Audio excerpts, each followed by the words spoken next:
Okay, let's really dig into this blueprint you've laid out. We're doing a deep dive today into something the sources call the 42 of social physics. Right. And it's not some grand unifying theory of everything. Think of it more like a foundational structure, a way to define the definitions we use for social stuff. So like the building blocks themselves. Exactly. The name, that 42, it's a bit tongue-in-cheek, Hitchhiker's Guide. Right, the answer to everything. Yeah. But here it's about the structure for understanding. And it breaks down pretty neatly. 4 axes, that's like the landscape. 2 modes, those are the forces moving things around. And 1, process the engine underneath it all. 9 components total. Yeah. So our mission today really is to unpack all 9. Give you, the listener, a kind of map, a tool to analyze what's happening socially. That's the plan. And it starts, maybe surprisingly, with some fundamental moral axioms. Okay, let's get into those, the foundations. We begin with this inherent tension. 2 opposing laws. First up, and it sounds kind of bleak at first, is the law of selfishness. Hold on, inherently selfish. The source actually says inherently. That feels strong. What about, people helping each other? Yeah. Sacrifice. It's about the root cause, the fundamental level. The system argues that deep down, every action starts from a subjective viewpoint, your own compass. My own compass. Yeah. Meaning it has to benefit me somehow, or my group. Or your group, yes. Even if that benefit is just feeling good about doing the right thing or, say, protecting your kids, which secures your own genetic future indirectly, it's about the origin of the action logic. Okay, so it's not necessarily about being mean or greedy, but just self-referenced logic at the core. Precisely. And the counterweight to that is the law of altruism. Which isn't just being nice, you're saying. No, it's more profound. It kicks in when someone truly gets it. They recognize that they can never perfectly know what it's like to be someone else. There's always a gap. An unknowable difference. Exactly. And realizing that gap makes you understand you need others. You can't solve complex problems alone because you don't have all the information, all the perspective. So acting for the collective becomes the logical, necessary thing to do. So collaboration becomes a necessity born from humility, almost. You could put it that way. And that gap you mentioned, that leads us to maybe the most critical piece, the infinitesimal gap. The source writes it like $0.11. 0.00, ending in a 1, this tiny, tiny difference. But insurmountable. It's that final barrier. You can love someone deeply, know them for years, but you can never be inside their head, experience their consciousness perfectly. Okay, but why is acknowledging that gap so vital? Seems like it would just make things harder. Because if you don't acknowledge it, Yeah. well, that's where the problems start. That denial is the gateway to the antisocial path. Wow, so. If you think you do know exactly what someone else is thinking or feeling or why they act, you don't need to listen anymore, do you? You can just assume. Right, you can justify anything you want to do to them because you've already decided you know their deal. Exactly. That denial fuels prejudice. It shuts down empathy. Acknowledging the gap forces you to do the hard work, listening, communicating, trying to bridge it. Okay, I see the connection now. Yeah. Denying the gap, justification, conflict, Yep. acknowledging it, empathy, communication. That's the core tension. And it plays out across the landscape defined by the 4 foundational oppositions or axes. Each axis has this split. An antisocial, let's call it negative law, and a social positive law. Got it. Let's walk through them. Axe 1. Power versus empowerment. Okay. The negative side first. That's the antisocial law of power. This sees power as, like, a pie, a finite amount. If I get more, you get less. Zero-sum game. Right. So people driven by this law hoard power. They often use deception, manipulation, tricking others into giving up their own power or agency. Standard top-down control, basically. Yeah. But the flip side is the social law of empowerment. Here, power isn't finite at all. It's something you generate together. How does that work? Think about a really great team collaborating. When people help each other, share knowledge, support each other's strengths, the whole team becomes more capable, right? Sure, the total power of the group increases. Exactly. Empowerment isn't about taking power, it's about helping others find and grow their own power. That expands the pie for everyone involved in the coalition. It's fundamentally collaborative. Okay, clear difference there.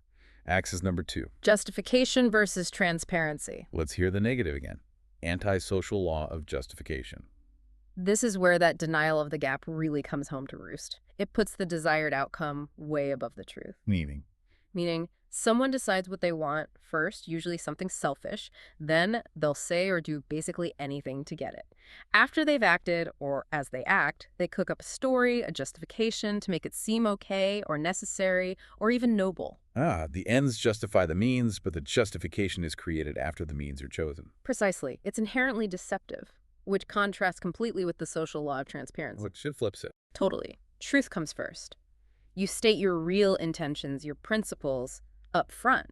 Then, your actions have to align with that stated truth, even if it makes getting your desired outcome harder or slower. So transparency builds trust across that gap we talked about. It's the primary tool for it, yes. If you're transparent, others can start to predict your behavior based on principles, not just guess at hidden motives. Makes sense. Okay, axis number 3. Projection versus empathy. This one. Well, you see this everywhere today. I bet. The negative side. Antisocial law of projection. This is fascinating psychologically. Someone operating from a corrupt, selfish place. They literally can't imagine others acting from different motives. So what do? They assume everyone else is just as corrupt as they are. Exactly. And they accuse their opponents loudly and constantly of the very things they are doing or planning to do. It's a telltale sign. It's like looking in a mirror and yelling at the reflection for being ugly. That's a good way to put it. It deflects blame and sows confusion. The opposite, naturally, is the social law of empathy. Which is about actually trying to understand the other side. Even when you strongly disagree, it's about making a genuine effort to grasp their real concerns, their underlying motives, their perspective, acknowledging that $0 1-1 gap. That sounds harder. It is harder, but it's the only way to actually resolve conflict, to build coalitions that can withstand pressure. Projection just creates deeper divides. Empathy tries to bridge them. Right. And the final axis, you said it defines the context. Yes. The fourth opposition is the necessity of problems versus the drive for solutions. It's about the fundamental orientation. Are you defined by the endless existence of problems, which justifies conflict and control? Or are you defined by the drive to actually solve those problems, which requires collaboration and empathy?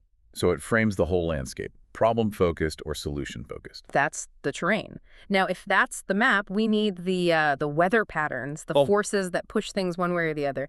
That brings us to the two governing modes, positivity and negativity. Okay, modes of movement. Let's start with positivity. The source uses this term, posigravity. Sounds like physics. It uses that analogy. Think of possibility space. All potential outcomes as a kind of field. Okay. Now imagine an idea, a potential solution, starts to gain certainty. People agree on it, believe in it, commit to it. That shared certainty gives the idea weight or mass in this possibility space. Like it gets heavier conceptually. Exactly. And like gravity, this mass creates a dip or a well. Other possibilities, raw potential, tend to flow towards this area of certainty. So certainty pulls potential towards a defined outcome. Right, and that's why it's called positivity. It's positive in the sense of being defined, confirmed, certain. But it's also positive because this process naturally pulls things towards stable, low-friction, harmonious states. Lower strain, less conflict. The good outcome, defined as efficient and stable. That's the idea. It's the natural path towards resolution and order driven by shared certainty. Okay, that makes sense. So then, negativity must be the force working against this. Its mechanism is called perceptual inversion. What's that? It messes with how you see the landscape.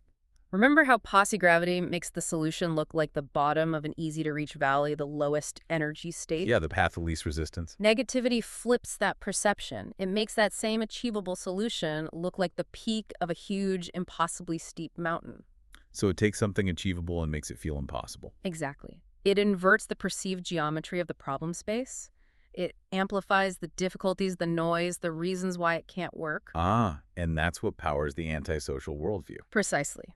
If negativity convinces you that the positive collaborative solution is impossible or hopelessly naive, then you feel justified in falling back on the negative laws. Power grabs, justification, projection, they seem like the only realistic options if true solutions are off the table. you got it. Why try for transparency and empowerment if you're convinced it's doomed to fail anyway? Just take what you can get now. Wow, okay.